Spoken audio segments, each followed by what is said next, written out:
مكتوب كده ولكن الله بيّن محبته لنا إذ ونحن بعد خطاة مات المسيح لأجلنا.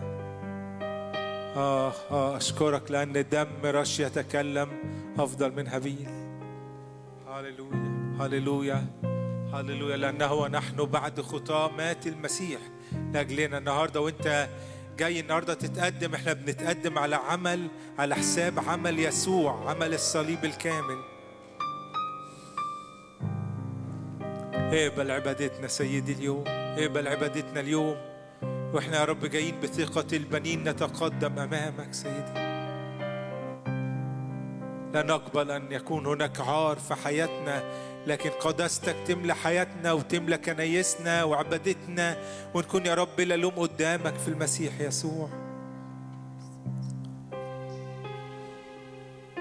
أشكرك يا رب لأن الوقت الجاي ده يا رب بنتذكر قد إيه رحمتنا وبررتنا في الصليب، ونقول يا سيدي ربي العظيم آتي إليك إني أثيم فانظر إلي واغفر ذنبي. هللويا، ما أعظم حبك لي إذ قد صلبت من أجلي محتملا كل عار وكل ذل لأجلي. هللويا.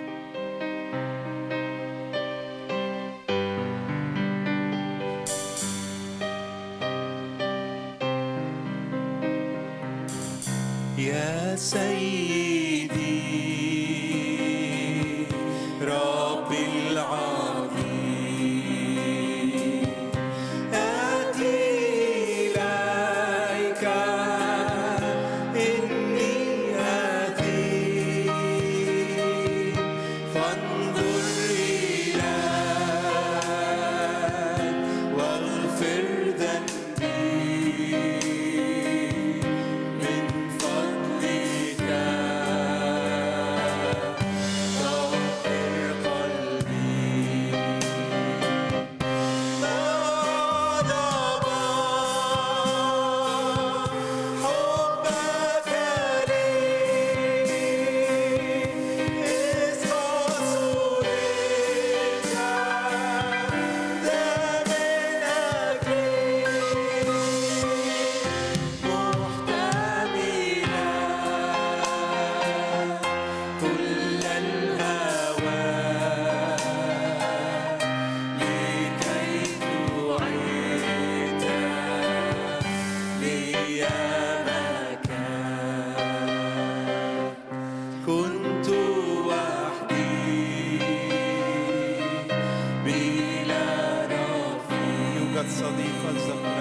بالصليب عني هذا الحبيب فحبه إذا عجيب. تعالوا يا خطاة لواهب الحياة فحبه يعطي النجاة. إني أحبه إذ مات من أجلي وحبه يحلو إذ غفر ذنبي. تعالوا ذوقوا وانظروا هذا ربي ومالك قلبي. كنت في حيرة بغير مرشد إبليس قد أذلني حتى أتى الحبيب لقلبي الكئيب لي فاتحا. بقول له بحبك إني أحبه إني أحبه إذ مات من أجلي وحبه يحلو إذ غفر ذنبي. تعالوا ذوقوا وانظروا هذا ربي ومالك قلبي. قد صرت حتى الآن أعيش في المنى إذ اسمي في سفر الحياة ومسكني هنا مع زمرة الأملاك. أشدو لمن أحبني إني أحبه إذ مات من أجلي وحبه يحلو إذ غفر ذنبي. تعالوا ذوقوا وانظروا هذا ربي ومالك قلبي. إني أحبه إذ مات من أجلي وحبه يحلو إذ غفر ذنبي. تعالوا ذوقوا وانظروا هذا ربي ومالك قلبي. باركي يا نفس الرب وكل ما في باطني. يبارك اسمه ليبارك اسمه القدوس. باركي يا نفسي الرب باركي الرب ولا تنسي كل حسناته الذي يغفر ذنوبك جميع ذنوبك الذي يشفي أمراضك كل أمراضك.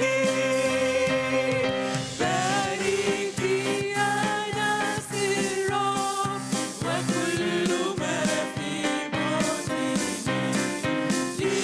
ليبارك اسمه القدوس. باركي يا نفسي الرب باركي الرب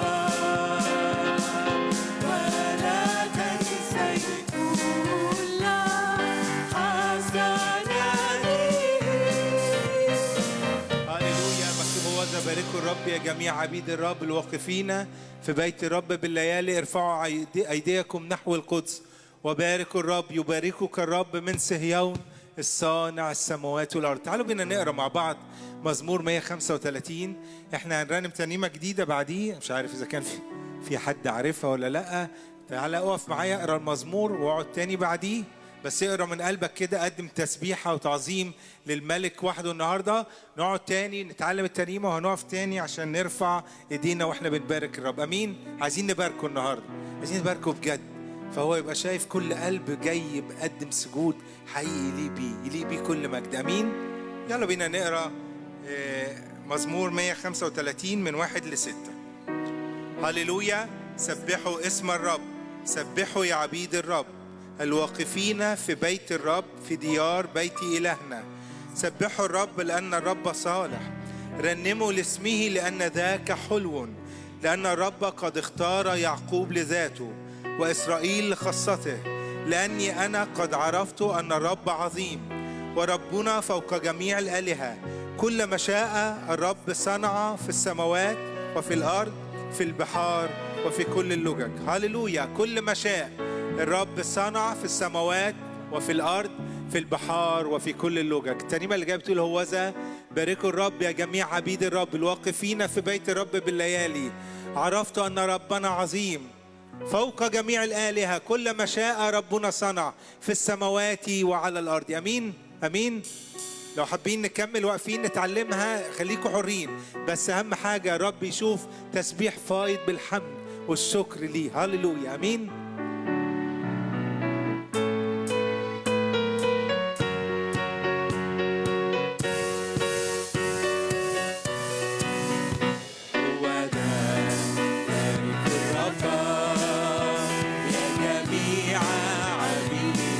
الواقفين في بيت الرب في الليالي بارك. مرة تانية مع بعض. هوذا بارك الرب يا جميع عبيده الواقفين في بيت الرب في الليالي بارك اسمه. سبحوا الرب صالحون رنموا لاسمه فذاك حلو لأن الرب قد اختارنا فنحدث بعظائمه. سبحوا الرب فهو صالحون رنموا لاسمه فذاك حلو لأن الرب قد اختارنا نحدث بعظائمه. بارك الرب يا جميع عبيد الرب يا جميع عبيده الواقفين في بيت الرب الليالي. مرة تانية. هوذا بارك الرب. هوذا بارك الرب يا جميع عبيده الواقفين في بيت الرب الليالي بارك اسمه. عرفت أن ربنا عظيم فوق جميع الآلهة. كل ما شاء ربنا صنع في السماوات وعلى الأرض. عرفت أن ربنا عظيم فوق جميع الآلهة. كل ما شاء ربنا صنع في السماوات وعلى بارك الرب.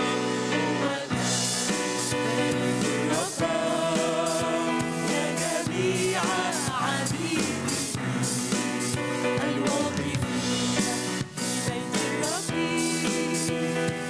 الليالي بارك. هوذا بارك الرب.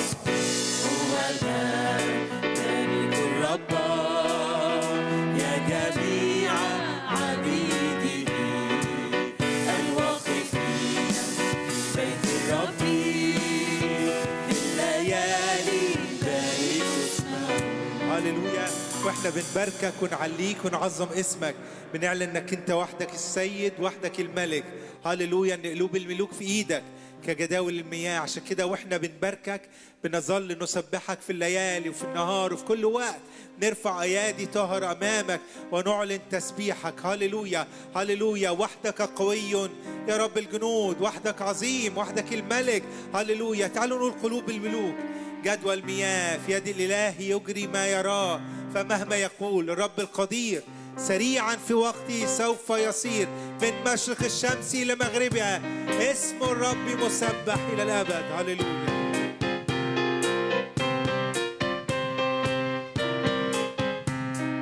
قلوب الملوك جدول مياه في يد الإله يجري ما يرى.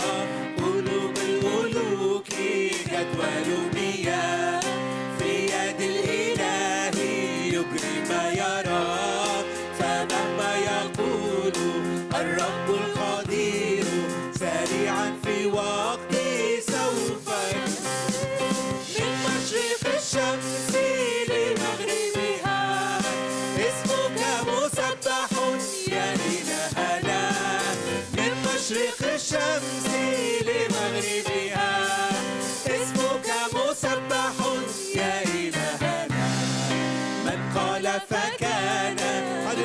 صاحب الأمر وحده.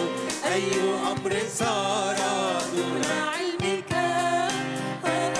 فكان دون أمرك.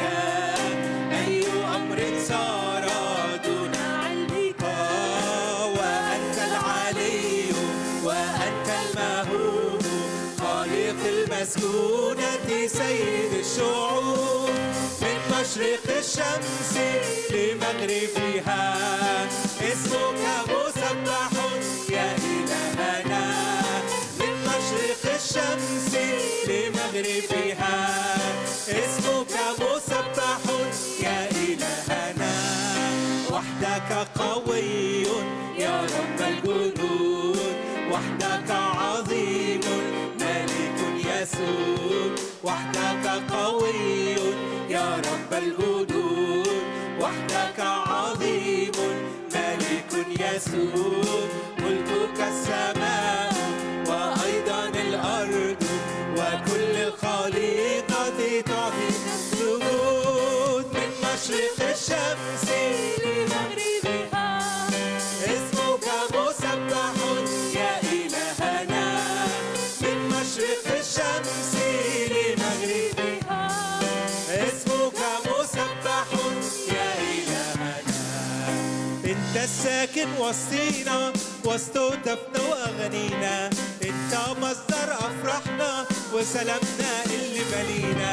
انت الساكن وسطينا وسط هتافنا واغانينا.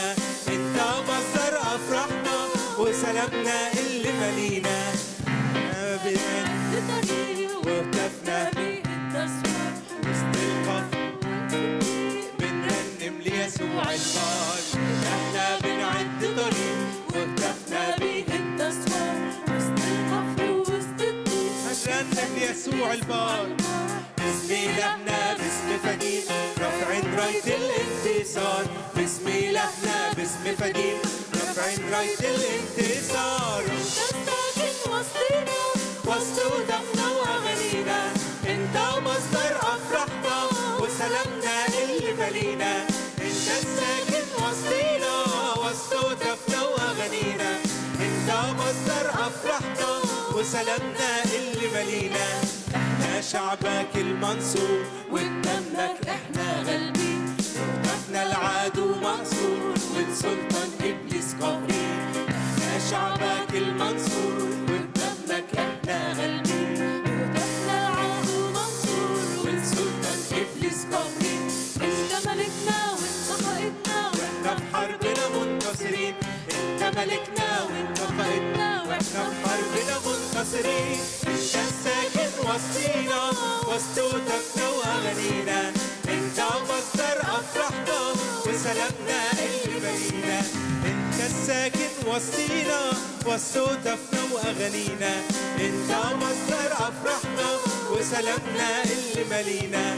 كل ايامنا افراح ليالينا اعياد بيسوع. انت ضامن الافراح وانت رجانا يا يسوع. كل ايامنا افراح ليالينا اعياد بيسوع. انت ضامن الافراح وانت رجانا يا يسوع. عابرين احنا وبتسبحنا نجعل الوادي ينبوع. عابرين احنا وبتسبحنا نجعل الوادي ينبوع. انت الساكن وسطينا وسط هتافنا واغانينا. انت مصدر افراحنا وسلامنا اللي مالينا. انت الساكن وسطينا وسط هتافنا واغانينا. انت مصدر افراحنا وسلامنا اللي مالينا. هللويا. مكتوب لأن الرب قد اختار صهيون اشتهاها مسكنا له. هذه هي راحتي إلى الأبد. ها هنا أسكن لأني اشتهيتها. طعامها أبارك بركة مساكينها أشبع خبزا. كهنتها ألبس خلاصا وأتقياؤها يهتفون هتافا. هللويا هللويا هللويا. طعامها أبارك. في بركة في بركة وفي مجد على كنيسة الرب.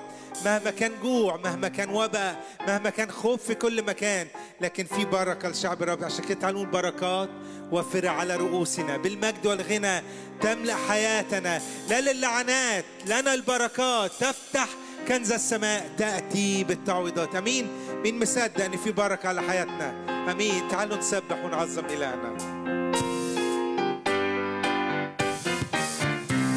بركات وافرة على رؤوسنا بالمجد والغنى تملأ حياتنا بركات وافرة على رؤوسنا بالمجد والغنى تملأ حياتنا لا للعنات لنا البركات تفتح كنز السماء تأتي بالتعويضات لا للعنات لنا البركات تفتح كنز السماء تأتي بالتعويضات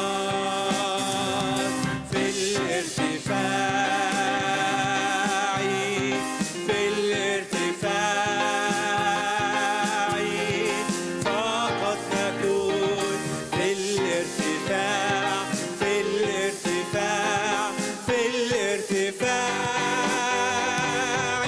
باسمك نذهب نقوى في كل يوم لنا فرح الروح نغلب كل هم باسمك نذهب نقوى في كل يوم لنا فرح الروح نغلب كل هم نتشدد بك فأنت الأعظم أعداؤك يبنون وأنت تهدم نتشدد بك فأنت الأعظم أعداؤك يبنون وأنت تهدم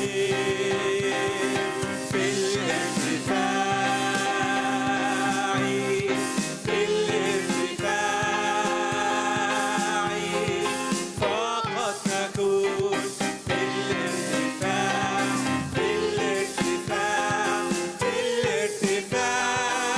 الارتفاع لن تنجح ضدك كل آلات الأعداء معك لن اهتف افرح بالملك لن تنجح كل آلات الأعداء معك لن نرجع يوما إلى الوراء كل الأشياء معك تعمل لخيرنا رأسا لدى نبات صارت حياتنا كل الأشياء معك تعمل لخيرنا رأسا لدى نبات صارت حياتنا في الارتفاع في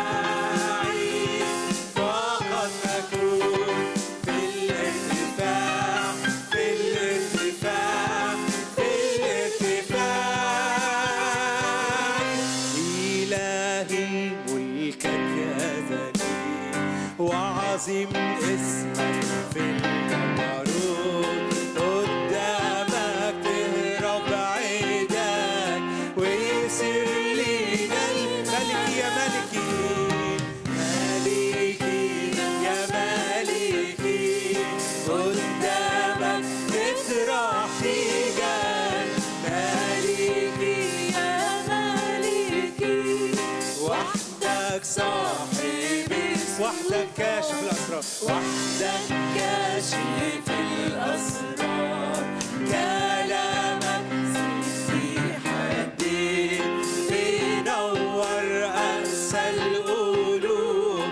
ويغيرها بغض هللويا ملكي يا ملكي قدامك نطرح تيجان ملكي يا ملكي وحدك صاحبي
هللويا. لجلالك كل إكرام ومجد سيدي. أحلى اسم وأجمل شخص. كل سجود وكل احترام وكل جلال وكل تقدير لشخصك وسطينا. هللويا، لأن حلقك حلاوة كلك مشتهيات. أشكرك لأن يا رب نتغنى باسمك، نتغنى بمراحمك، نتغنى بأمانتك، نتغنى بعمل الصليب كفاري لأجلنا. أشكرك أشكرك أشكرك أشكرك لأنك موجود وحاضر وسطينا. تعالى بكلمة لكل واحد واحدة فينا. تعالى يا رب، تعالى فك كل مقصور، تعالى فرح كل حزين، تعالى اشفي كل قلب مكسور. تعالى اعلن ومجد اسم يسوع وسطينا. ليك كل المجد إلى الأبد. آمين آمين.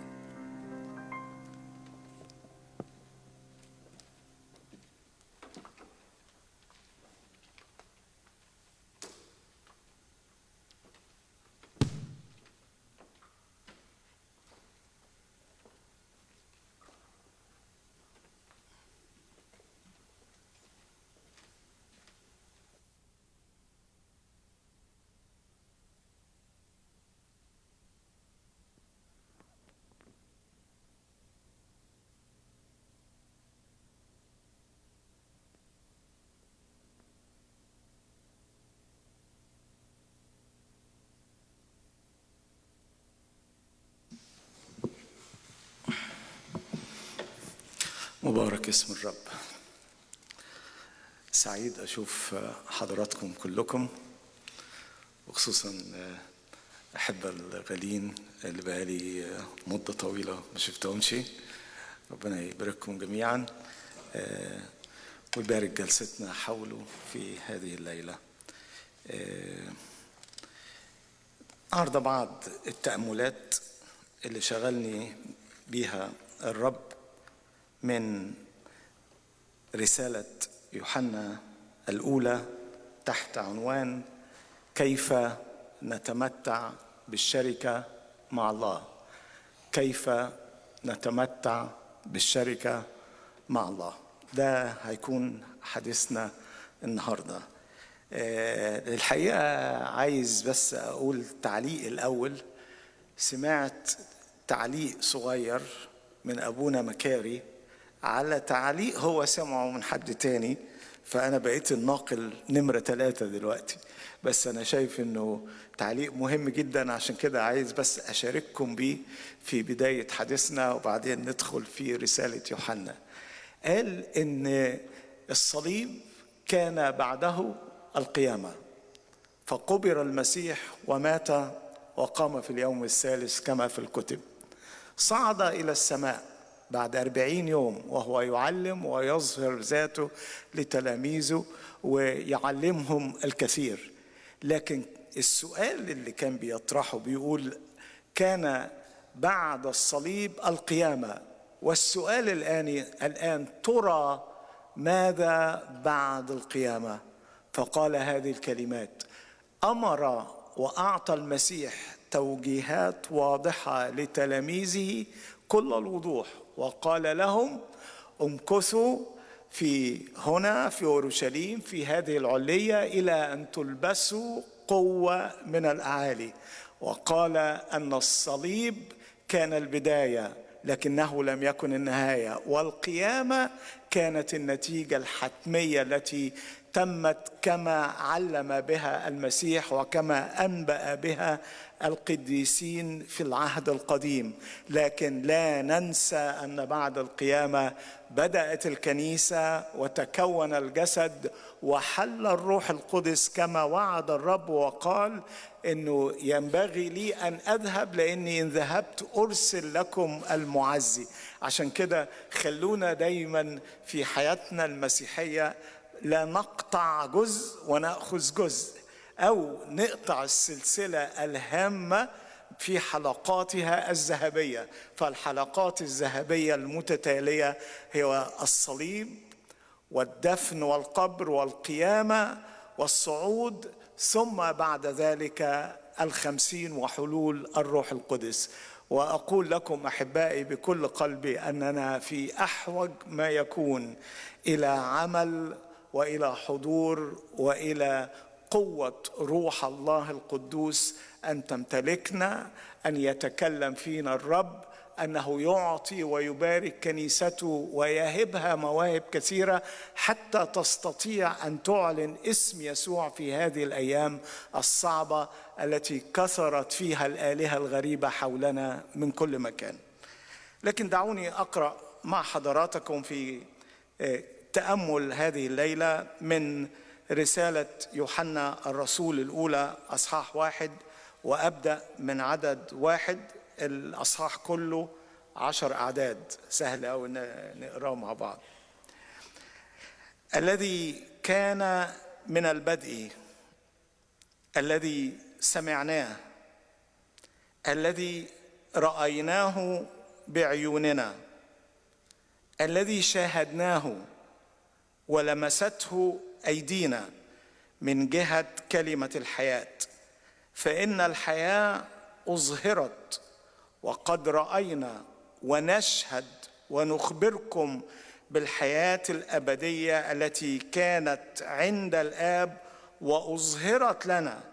الذي رأيناه وسمعناه نخبركم به، لكي يكون لكم أيضا شركة معنا. وأما شركتنا نحن فهي مع الآب ومع ابنه يسوع المسيح. ونكتب إليكم هذا لكي يكون فرحكم كاملا. عايز من وراء كل ما يقدمه لهذه الكنيسة، هي الكنيسة العامة طبعا كنيسة المسيح لأنها مش موجهة لكنيسة محددة، لكن عايز يقدم للمؤمنين في كل مكان أن من وراء كل هذا تكون هناك قيادة إلهية من أجل فرحنا بمعرفتنا بما يقدمه الحق الإلهي أمامنا. وهذا هو الخبر الذي سمعناه منه ونخبركم به، أن الله نور وليس فيه ظلمة البتة. إن قلنا أن لنا شركة معه وسلكنا في الظلمة نكذب ولسنا نعمل الحق. ولكن إن سلكنا في النور كما هو في النور فلنا شركة بعضنا مع بعض، ودم يسوع المسيح ابنه يطهرنا من كل خطية. إن قلنا أنه ليس لنا خطية نضل أنفسنا وليس الحق فينا. إن اعترفنا بخطايانا فهو أمين وعادل حتى يغفر لنا خطايانا ويطهرنا من كل إثم. إن قلنا أننا لم نخطئ نجعله كاذبا وكلمته ليست فينا. نشكرك أيها الرب الإله أبانا السماوي من أجل كلمتك الحية المقدسة التي هي سراج لأرجلنا ونور لسبيلنا جميعا. نشكرك يا رب لأن من غير الكلمة كنا تهنا وعشنا في ضياع وانتهينا إلى ضياع، لكن نشكرك من أجل الكلمة التي هي خريطتنا في رحلة السفر. نشكرك من أجل الكلمة التي هي رجاءنا في وسط عالم بائس يغوص في الشقاء واليأس. نشكرك لأننا لا نأكل لكي نعيش، لكن نشكرك لأننا نعيش بكلمتك. فمكتوب ليس بالخبز وحده يحيا الإنسان بل بكل كلمة تخرج من فم الله. شكرا لأن الحياة الحقيقية مش هذه الحياة الجسدية اللي يتنفس فيها الجسد واللي فيها نتحرك، لكن الحياة الحقيقية هو ما تمنحه أنت لنا في الداخل بروحك القدوس، ويعطينا دفعة في كل يوم في كل اليوم في كل لحظة من كل يوم، فندرك حقيقة الذات الإلهية وكم أحببتنا وقدمت الابن من أجلنا. نشكرك من أجل أنك تحتوينا بحب لا مثيل له ولا حدود له. نشكرك لأنك جعلتنا من أهل بيت الله عائلة واحدة، أعضاء من جسدك، وصرت أيها الرب يسوع المسيح أنت رأس الكنيسة التي هي جسدك. تكلم يا رب إلى كل قلب فينا، متكلم أولا وسامعين، وبالروح القدس وصل الحق المكتوب بطريقتك الخاصة بروحك القدوس، مش بفم المتكلم، إلى قلوب السامعين هنا وفي كل مكان. ولن ننسى أن نعطيك كل المجد والكرامة والعظمة والسجود في اسم المسيح، آمين.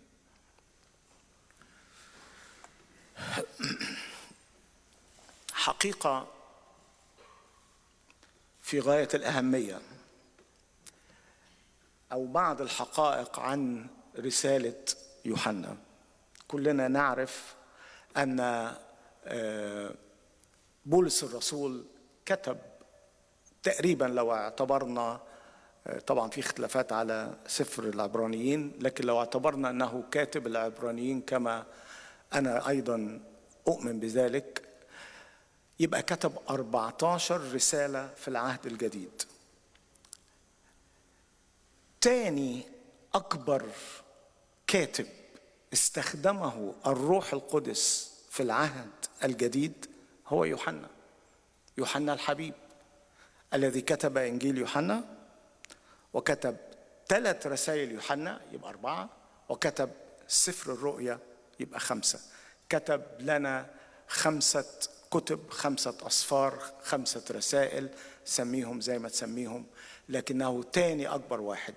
والغريب إنك لما تقرأ رسالة يوحنا، ولا سيما رسالة يوحنا الأولى، وتقارنها مع إنجيل يوحنا، تقدر تستشف أنه هو ذات الكاتب، وأن الروح القدس الذي أملى عليه في ذلك الوقت أمور معينة أملى عليه أيضا في رسالة يوحنا الأولى.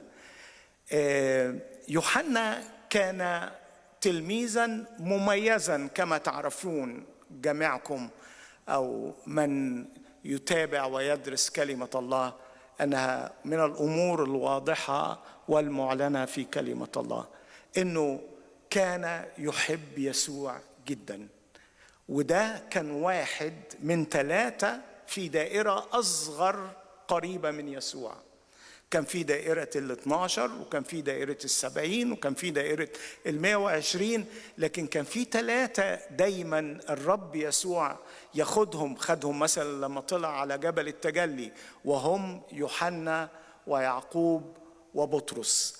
يوحنا ويعقوب دول أخوين، وأنا بستغرب الحقيقة كيف أن رسومات الفنانين من القرون الميلادية الأولى ورسومات دافنشي إلى آخرهم، إلى يعني آخر المشاهير، تصور يوحنا الحبيب إنه يعمل لك الشعر بتاعه كيرلي، زي ما يكون يعني شخص يعني زي ما بنقول بالإنجليزي سيسي، يعني كده، يعني مش قوي الرجولة، يعني إذا جاز التعبير. أنا بستغرب جدا، لدرجة إن واحد يعمل بحث ويقول ربما التلميذ الذي كان يحب يسوع هو مريم المجدلية. مهزلة.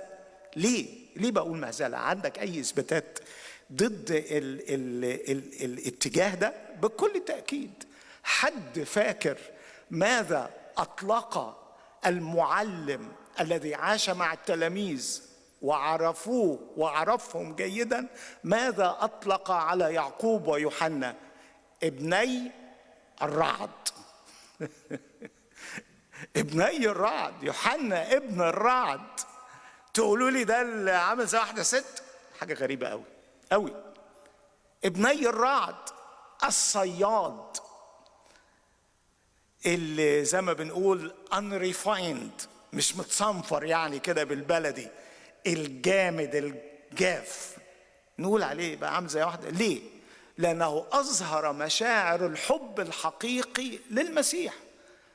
ده الراجل الوحيد في كل دائرة التلاميذ الذي ائتمنه الرب يسوع المسيح على أمه المطوبة مريم في إنجيل يوحنا أصحاح 19، وهو اللي كاتب الكلام ده في إنجيل يوحنا أصحاح 19. يقول إن المسيح على الصليب قال لأمه: يا امرأة هوذا ابنك. ونظر إلى التلميذ الذي كان يحبه وقال له لهذا التلميذ: هوذا أمك. يعني ائتمن من يرعى ويهتم بالمطوبة القديسة مريم، واحد كان يثق فيه كل الثقة ويعرف أنه مسؤول، رجل يتحمل المسؤولية، هو يوحنا الحبيب. شيء الحقيقة غريب. لكن هل لأنه كان التلميذ الذي كان يحب يسوع حطناه في صورة يعني ضعيفة كده وكأنه يعني من الرجالة يعني النص نص؟ يعني لا. أنا الفكرة دي، أنا بقول الكلام ده كله لأن مش عايز أذهاننا تتلوث، وأنا بقول تتلوث بالأفكار الليبرالية، بالأفكار العالمية اللي تحاول إنها تجبر علينا أننا نثق ونستمع لأقوالهم ضد ما يقولوا وما يعلموا الكتاب. ففي الكتاب ما يكفي أن هذا التلميذ كان رجلا قويا فذا يتحمل المسؤولية، لكن كان له قلب مليء بالمحبة. عشان كده كان دائما ويفتخر بهذا، وافتخر بهذا اللقب. لم يذكر اسمه في الإنجيل كله، لكن كان دايما يستخدم تعبير التلميذ الذي كان يسوع يحبه. التلميذ الذي اتكأ على صدر المسيح وقت العشاء الأخير، التلميذ الذي كان قريبا من الرب، التلميذ اللي كان تقريبا واحد من أصغر التلاميذ، اللي عاش تقريبا ومات آخر تلميذ وآخر شهيد، لكنه مات في منأى في جزيرة بطمس حينما شاخ في الأيام، وكتب هذه الرسالة ربما في سن متأخرة. بيقولوا أنها كتبت بين سنة 85 ل90 ميلادية، وكان متقدما في الأيام. عشان كده نقرأ ونستشف من خلال كلماته لما يقول: يا أولادي، وكأن أب يتحدث إلى أولاده، مما يعطينا فهما أنه كان متقدما في الأيام. كل هذه الأمور تدينا صورة تختلف كل الاختلاف عما يكتب عنه وعما يقال عنه وعما تقدمه الرتوش الفنية والرسومات الغير دقيقة وغير الحقيقية، يعني بأقل تعبير أقوله. لكنه كان الرجل الذي تبع المسيح حتى الصليب، لم يهرب. صحيح اختفى مع التلاميذ أو اختبأ، لكن كان مع المسيح حتى الصليب. يكتب هذه الرسالة، والحب الذي اختبروا من شخص المسيح سايب عليه بصمات. فكلنا عارفين في الرسالة في إنجيل يوحنا الآية العالمية الشهيرة اللي يعرفها تقريبا كل واحد. وزي ما كنت بقول في الحد اللي فات في الفرح، اللي يروح حتى يشتري همبرجر من إن أند أوت يلاقي تحت الباج بتاعت البطاطس يوحنا 3:16، جون 3:16، لأنه هكذا أحب الله العالم حتى بذل ابنه الوحيد لكي لا يهلك كل من يؤمن به، بل تكون له الحياة الأبدية. حاجة غريبة جدا. يوحنا الأولى 3:16، يوحنا الأولى زي إنجيل يوحنا 3:16، يوحنا الأولى عشان تلزق في دماغنا 3:16 بتقول إيه؟ بهذا قد عرفنا المحبة، أن ذاك وضع نفسه لأجلنا، فنحن ينبغي لنا أن نضع نفوسنا لأجل الإخوة. نبضات الحب ربما ليست مصادفة أن يكون هذا الذي أملى عليه الروح القدس في الإنجيل هو ذاته الذي أملى عليه في الرسائل. وابتدى في وقت يوحنا هذا كان في اتجاهات غنوسية واتجاهات هرطوقية ضد الكنيسة. قرأت عن جاء واحد واسمه سيرانثوس وجاء ببدعة سيرانثوس. ايه بدعة سيرانثوس دي؟ قال لك هذه الكلمات: قال هذا الرجل عن هذه البدعة أن روح المسيح هبطت عليه عند معموديته. روح المسيح أي صار إلها عند المعمودية، ولكنها غادرته قبل الصليب. أو تفكروا أن الخروج عن كلمة الله والهرطقات اللي بتنتشر في داخل الكنيسة من داخل الكنيسة دي حاجة شاذة أو ما حصلتش قبل كده. لا، أنا عايز أطمنكم أن الكلمة الله تعرضت وتتعرض وستتعرض للهجوم منذ أن جاءت بين أيدي البشر وستستمر إلى المستقبل. فهتشوف أعداء لكلمة الله دائما. دورنا إن احنا نتمسك بالحق الذي بين أيدينا عشان نقدر ننقل هذا الحق لأجيال قادمة. الله بيأتمننا للأجيال القادمة، وأصلي أن نكون كفء لهذه الأمانة، فنقدم كلمة الله بلا مساومة، بلا مقايدة، بلا تنازل عن أي من الحق المكتوب. وأيضا ظهرت المجموعة الرئيسية في ذلك الوقت وهي الغنوصية، وقالوا إن المادة شر. المادة شر، يعني بالتالي يبقى الجسد ده شرير، ومش ممكن إن الجسد شر والمادة، لأن المادة شر ويبقى المسيح له كل المجد يأتي في هذا الجسد الشرير.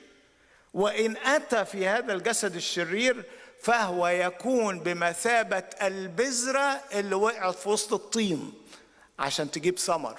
يبقى نخلي بالنا من البذرة. لا لا لا لا. وظهرت بدع كثيرة تقول أمور عجيبة وغريبة.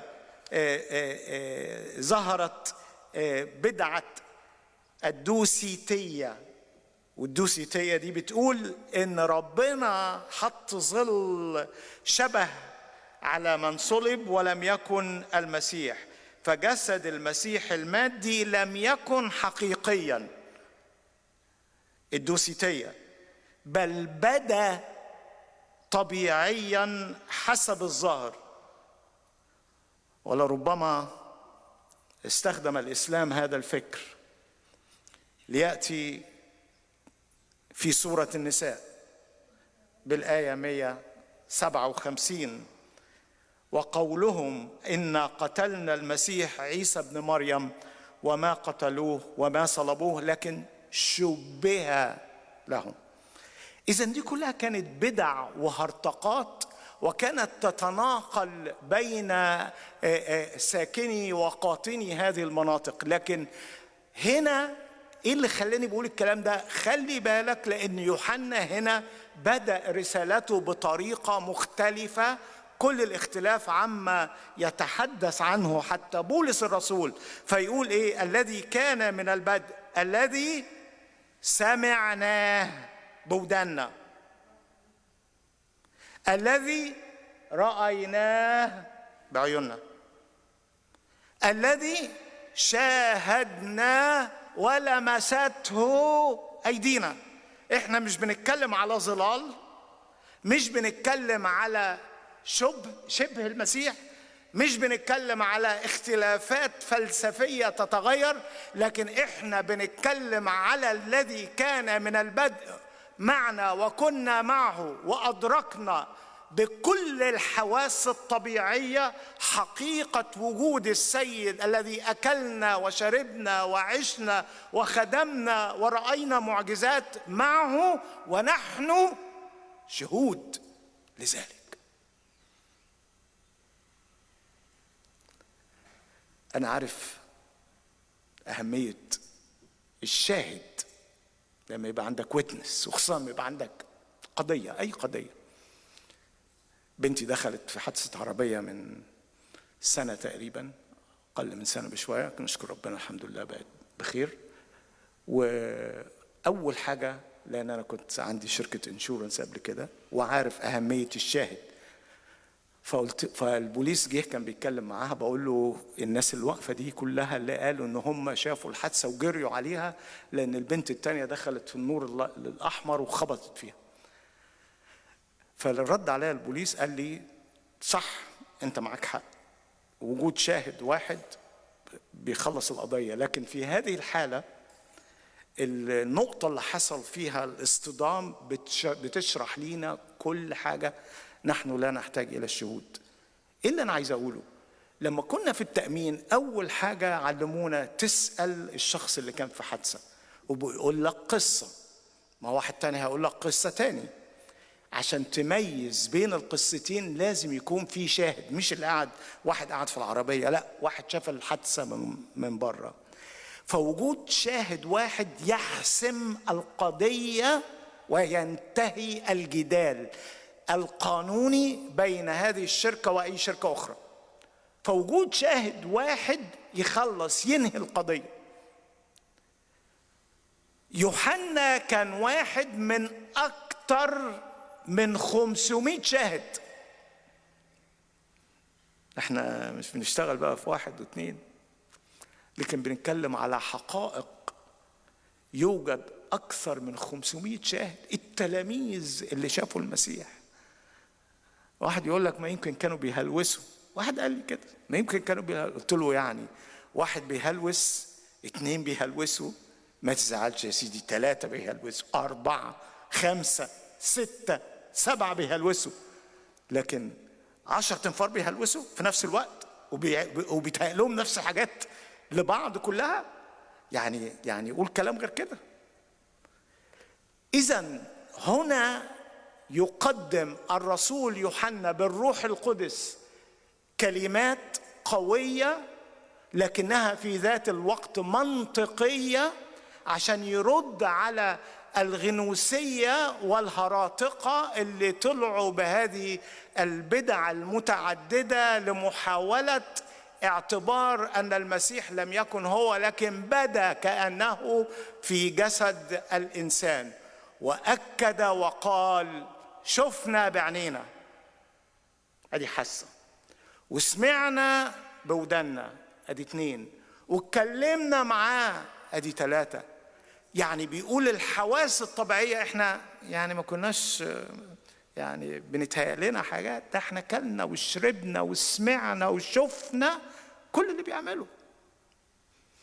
إذن الأمر لا يحتاج إلى الالتباس، الغموض أو الشك. وهذا أعظم ما يميز إيماننا المسيحي، أننا لا نبني إيماننا على كلام الناس، ولا نبني إيماننا على فلسفة الآخرين. لأنك تقتنع بفلسفة يجي واحد بفلسفة تانية أعظم منها يقنعك بغيرها. لكن نحن لا نعتمد على كلام الحكمة الإنسانية المقنع كما قال الوحي بفم بولس، لكن نعتمد على برهان الروح والقوة. ومش مصدق كل ده. كنت أتحدث مع شخص من خلفية وقلت له يعني أنت مش بتسألني بتقول لي الكلام ده صح ولا غلط اللي أنا بشاركك بيه، أنا بس عايز أقول لك حاجة في البداية، بغض النظر أنت تعرف إيه وسمعت من الآخرين إيه، خليني أقول لك حاجة مهمة جدا، إن كل اللي أنا بقوله لك يمكنك أن تختبره وتعيشه بطريقة شخصية. انسى اللي أنا بقوله لك كله، لكن أؤكد لك إنك إن كنت صادقا ومخلصا ستختبر حقيقة من هو المسيح غافر الخطية ومغير الحياة، والروح القدس الذي يعطي لقلبك الميلاد الثاني هتختبره، لأن مسيحيتنا ليست مسيحية الكلام. مبارك اسمك يا رب. انت مالي ايدك قوي، اكيد. ليه؟ لان انا اختبرت في الاول، وان لم اختبر لظننت أن هذا كلام وفلسفة، لكن الذي غير حياتي وغير حياة الموجودين ولا زال يغير حياة الكثيرين في كل يوم هو أمس واليوم وإلى الأبد، له كل المجد والكرامة. لكن يبدأ هذه الرسالة بهذه الكلمات: الذي كان من البدء. بيتكلم على بدء الإنجيل، لكن كلمة البدء دي جاية كذا مرة. جاءت أول مرة في سفر التكوين: في البدء خلق الله السماوات والأرض. في البدء، بدء بيتكلم على الزمن التاريخي، بدء الخليقة. وبعدين نلاقي ان في انجيل لوقا يتكلم في اصحاح 1 ويقول هذه الكلمات الهامة جدا: ان احنا كان كثيرون ابتدوا يألفوا قصص في الامور. بص التعبير، هذا هو الانجيل يا جماعة، مش يعني احتماليات. هذا هو الانجيل: في الامور المتيقنة عندنا. يقين، مش احتمال. مش احتمال واحتمال كبير، لا، ده يقين.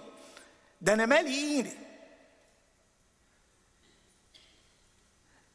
كما سلمها الينا الذين كانوا منذ البدء معينين وخداما للكلمه. تاني كلمه البدء هنا بيتكلم على الذين بدأوا الخدمه، كانوا شايفين بعينيهم كل شيء، ثم تأتي الكلمة بعد ذلك كما تعرفون حضراتكم كلكم في إنجيل يوحنا أصحاح 1: في البدء كان الكلمة. وهنا يتحدث عن الأزل، البدء الذي لا بداية له، الذي كان في البدء. الكلمة الذي كان في البدء كان. وخلي بالك، كان مش كانت الكلمة. نحن مش بنتكلم على الكلمة المكتوبة، لكن بنتكلم على المسيح كلمة الله.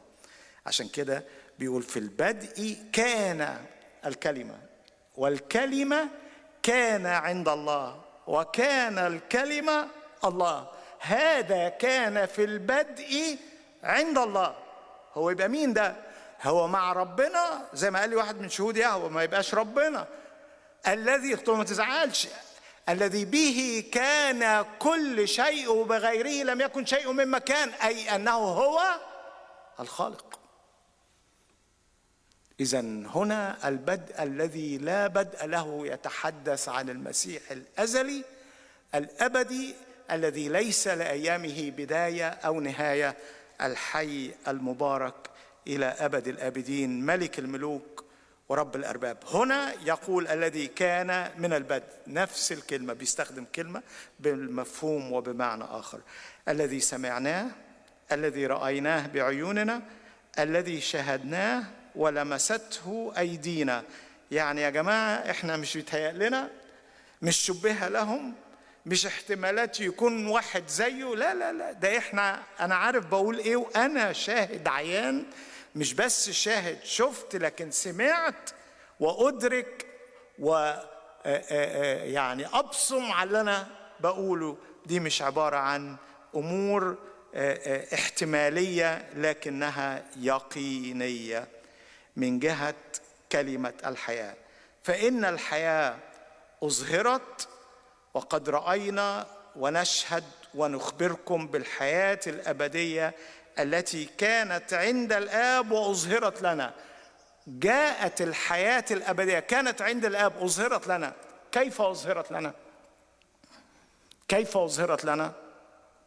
في شخص المسيح يسوع. أظهرت الحياة الأبدية، يعني هذه الحياة كانت عند الآب وجاءت إلينا وأظهرت. إذن المسيح مصدر الحياة وهو الحياة ذاتها. ولما نقارن الكلام ده مع اللي قاله ذات الرسول في إنجيل يوحنا، يقول إن فيه كانت الحياة، والحياة كانت نور الناس، وأحب الناس الظلمة أكثر من النور لأن أعمالهم كانت شريرة.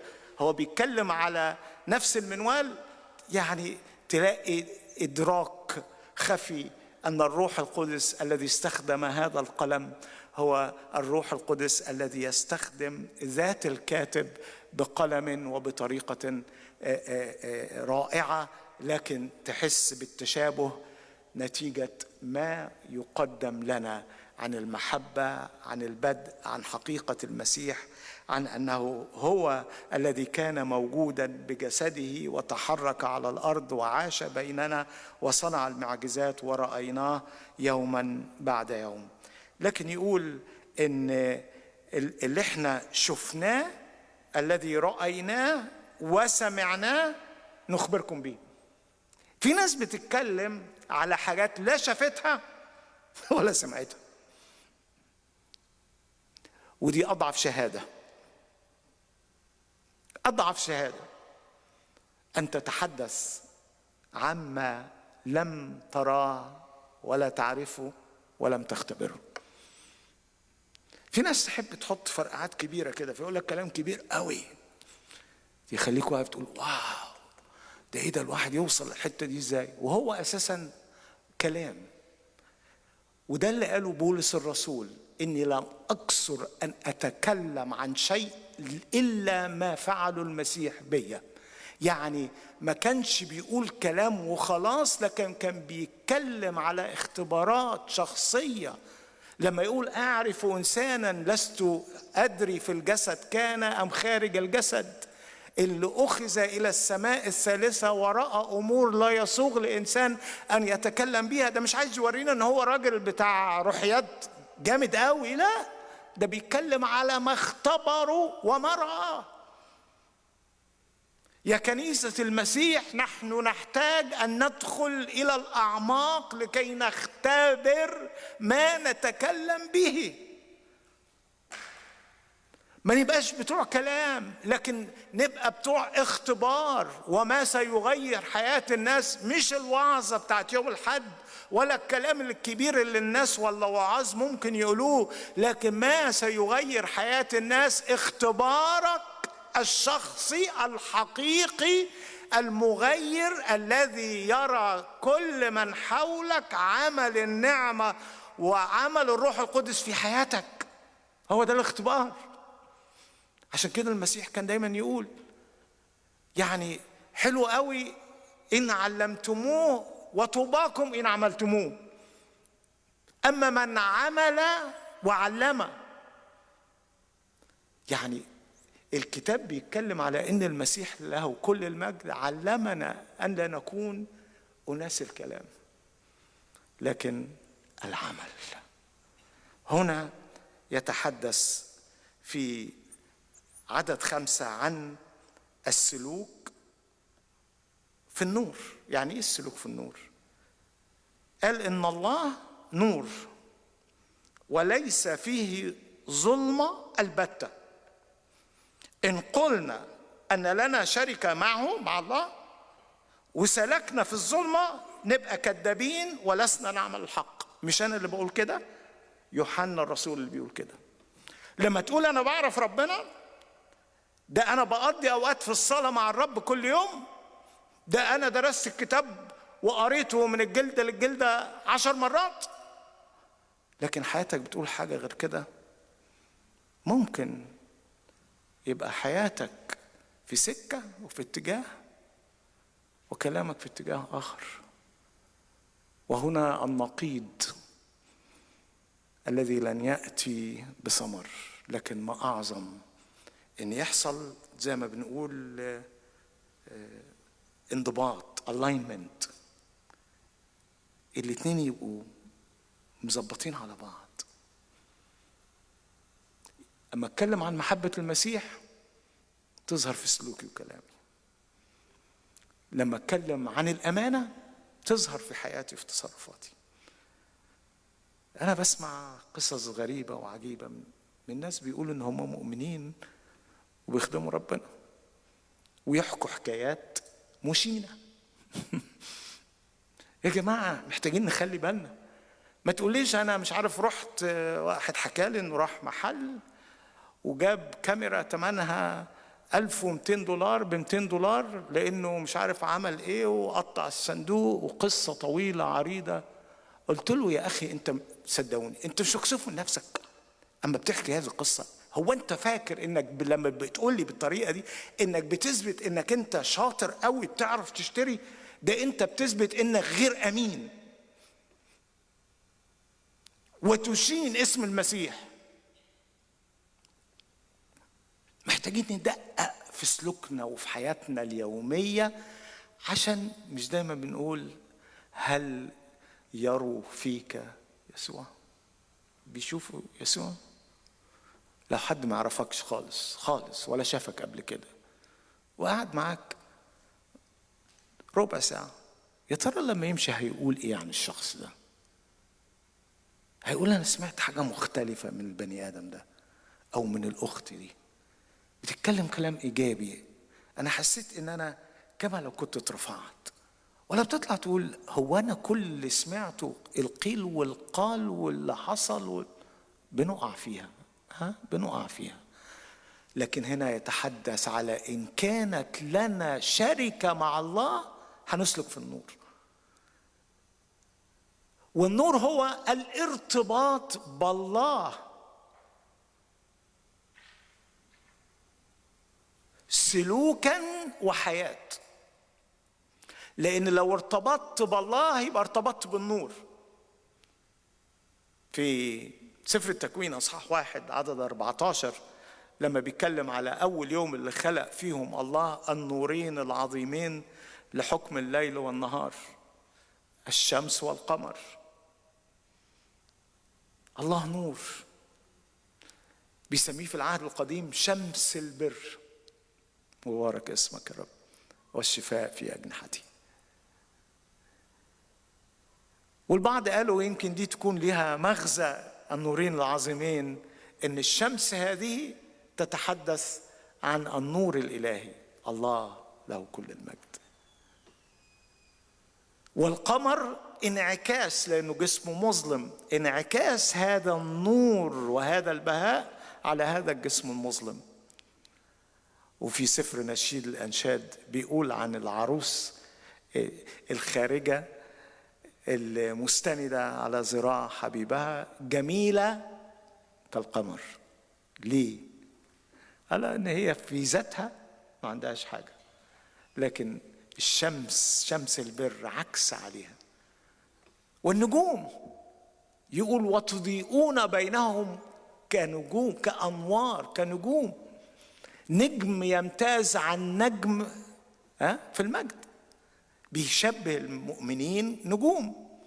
ولا يمكن أن ترى النجم لامعا مضيئا جميلا إلا في أحلك الليالي.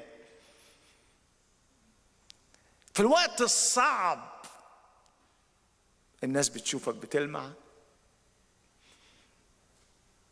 ساعدني يا رب أنا أول واحد عشان نورك يظهر مني، مش وأنا في الكنيسة بقول هللويا ومبسوط، لكن وأنا بجتاز في المعصرة، في أصعب الأوقات، في الأوقات اللي ببقى مش لاقي حل للمشكلة. أضيء. كيف أضيء؟ بتعلقي بالرب، بشكري له، بارتباطي المستمر بالنور. لو مرتبط بيه أنا مرتبط بالنور، ولو أنا مرتبط بالنور هيبقى معايا شركة مقدسة مع الآخرين. لو المثلث ده انقطع، لو الله مصدر النور انقطعت علاقتي بيه، أنا بقيت ظلمة، وبالتالي معاملاتي مع الآخرين هتبقى مظلمة. وده اللي بيقوله بالظبط، ده مش يعني اقتراح مني، ده اللي بيقوله بالظبط يوحنا في هذه الرسالة. أنا الليلة بقول له يا رب عايز أتعلم ما انتهرش النور. في ناس الظلمة، في ناس تنتهر الظلمة. وعلى رأي المثل الصيني لا تلعن الظلمة لكن أضئ شمعة. تقولش انتهرك وينتهرك وينتهرك وينتهرك، لكن اظهر نور المسيح الخارج من حياتك من حياتك في وقت معين وفي زمن مظلم. أكتفي بهذا القدر عشان الوقت بتاعي انتهى، لكن أصلي من كل قلبي لنفسي ولكل واحد وواحدة من حضراتكم إن ربنا يدينا نعمة خاصة عشان نبقى مرتبطين بيه، لأنه هو النور. ما نبقاش عندنا حاجة نخبيها. انت مش هتروح الظلمة غير لو عندك حاجة مش عايزها تتكشف، لكن خليك في النور وقول له يا مصدر النور نور كل ظلام في حياتي، وعلمني ازاي اكون مرتبط بيك في كل الأوقات، في الأوقات الحرجة الصعبة المؤلمة، وفي الرحب، وفي وقت الفرح، وفي وجودي فوق الجبل. أتعلم أن تكون أنت سيدي في كل الظروف. خلونا نصلي.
يا عجيبا في محبته العظيم، يا مسيحي يا مسيحي قد حملت الإثم عن نفسي أثيم، تفدي روحي تفدي روحي، يا عجيبا مشيرا إلها قديرا، يا أبا أبديا يا رئيس السلام، يا يسوع يا قويا قد غلبت القبر والموت، حين قمت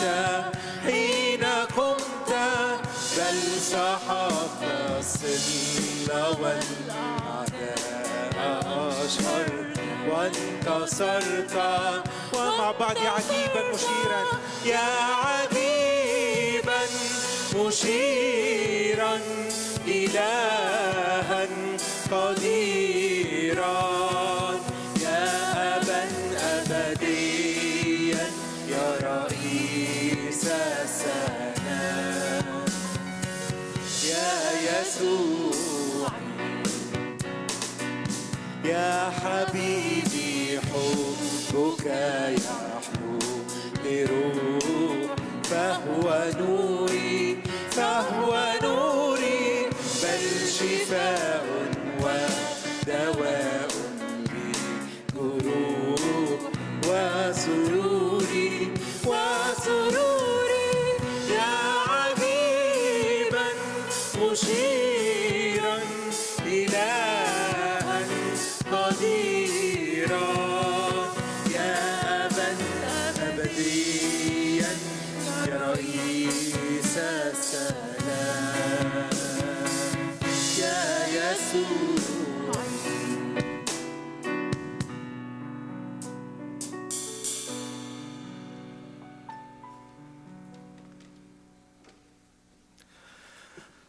فرصة فيها نتحد معا لنتقدم إلى التناول من جسد الرب ودمه. ككنيسة نحن نؤمن أن التناول من جسد الرب ودمه هو حق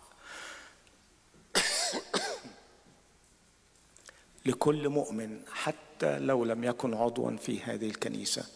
لكننا نؤمن أيضا أن من لم يختبر عمل نعمة المسيح في قلبه ويأكل ويشرب دون أن يفحص نفسه، هو يأكل ويشرب دينونة لنفسه غير مميز جسد الرب. عشان كده بشجع كل مؤمن حتى لو كنت في حياتك اهتزاز أو ارتعاش أو عدم ثبات، خد دقيقة وقول له رب سامحني، اغفر خطياتي وساعدني حتى أعيش لك يا رب من اليوم فصاعدا، واقترب منك يا رب في كل يوم، وأحبك وتسكب روحك القدوس محبة جديدة في قلبي حتى أقترب إليك الاقتراب الحقيقي والأصيل في كل ما أفعله. يا ريت اللي هيتقدم للمائدة يتكرم بالوقوف. الفلاب فيه جزئين، الجزء اللي فوق في الخبز والجزء اللي تحتيه في الجوس. يقول الوحي المقدس في رسالة الرسول بولس إلى أهل كورنثوس أصحاح 11 عدد 22: لأنني تسلمت من الرب ما سلمتكم أيضا، أن الرب يسوع في الليلة التي أسلم فيها أخذ خبزا وشكر فكسر وقال: خذوا كلوا، هذا هو جسدي المكسور لأجلكم، اصنعوا هذا كلما أكلتم لذكري.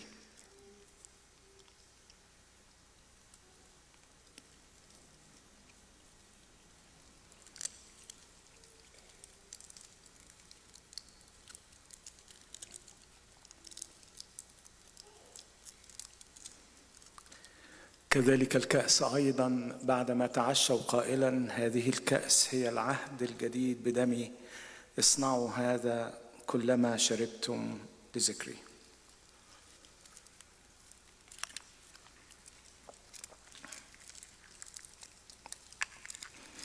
فإنكم كلما أكلتم هذا الخبز وشربتم هذه الكأس تخبرون بموت الرب إلى أن يجيء. اتفضلوا استريحوا لحظة واحدة.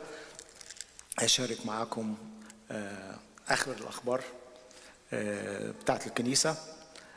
عايز أقول لكم الرب صالح جدا جدا، ولازالت المبالغ الكبيرة جاية للكنيسة، ودي كلها أصابع ويد الله القديرة.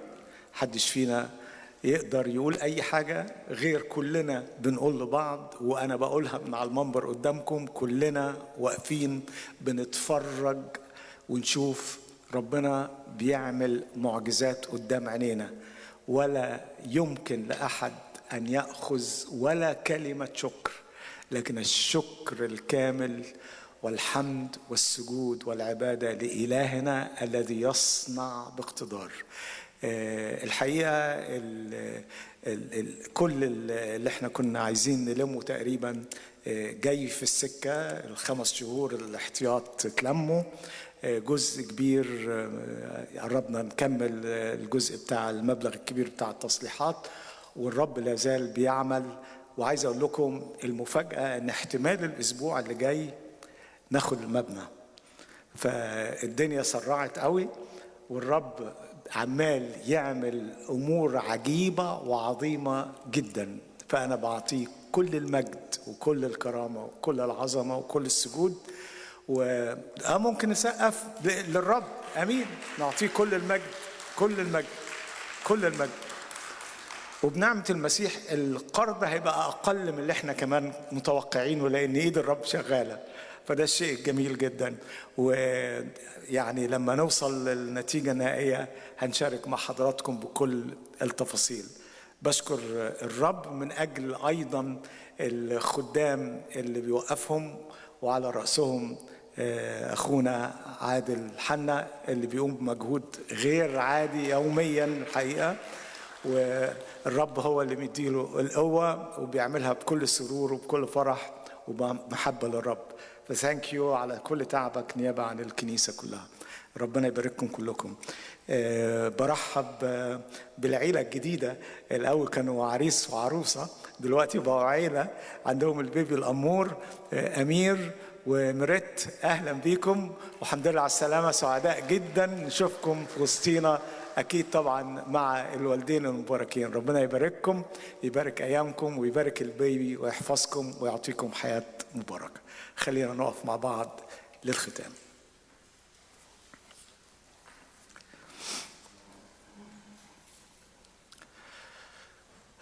يا رب ثبت كلمتك في قلوبنا لكي لا نخطئ إليك، وساعدنا حتى نتمسك بيك فنتمسك بالنور، فأنت نور العالم، وأنت الذي تدفعنا وتحسنا أننا نحن أيضا نور العالم وملح الأرض.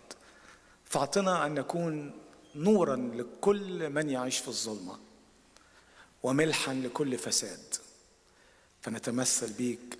أنت النور الحقيقي الذي أتى إلى العالم. أعطي نعمة خاصة ونحن في سلوكنا في خلال الأيام القادمة، ليرى الناس فينا محبة يسوع، كلمات يسوع، قلب يسوع، أحشاء يسوع، كل كمالات الابن الحبيب. أمن واسمع واستجب، لأن لك الملك والقوة والمجد إلى الأبد. آمين. والقادر أن يحفظنا غير عاثرين ويوقفنا أمام مجده بلا عيب في الابتهاج، الإله الوحيد الحكيم مخلصنا، له القدرة والمجد والكرامة ونعمة ربنا يسوع المسيح ومحبة الله الآب وشركة وتعزيات الروح القدس تكون معنا، تدوم فينا من الآن وإلى الأبد. آمين.